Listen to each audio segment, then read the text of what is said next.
السلام علیکم جی. ہمارے پیارے نبی حضرت محمد صلی اللہ علیہ وآلہ وسلم کے دنیا سے پردہ فرمانے کے بعد حضرت بلال حبشی رضی اللہ تعالیٰ عنہ شام چلے گئے، وہیں پر بس گئے. کچھ عرصے کے بعد خواب میں نبی پاک کی زیارت ہوئی. فرمایا بلال ہمیں ملنا کیوں چھوڑ دیا؟ آنکھ کھلتے ہی مدینہ کے لیے روانہ ہوئے.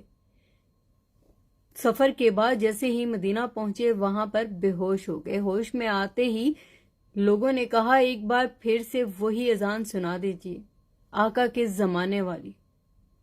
بولے اب یہ مجھ سے نہیں ہوگا، اب میں ایسا نہیں کر سکتا. لوگوں نے پھر سے التجا کی تو آپ نے انکار کیا. آخر کار حسنین کریمین سے کہلوایا گیا تو انکار کی گنجائش نہیں تھی.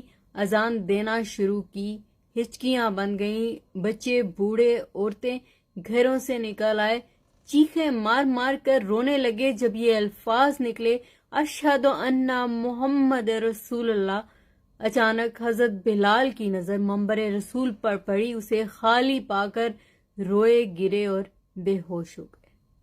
ہوش میں آتے ہی واپس شام کی طرف روتے ہوئے روانہ ہوئے. اللہ تعالی ہم سب کے دلوں میں ایسی ہی محبت، ایسی ہی عقیدت پیدا کرے ہمارے پیارے آقا حضرت محمد صلی اللہ علیہ وآلہ وسلم کے لیے.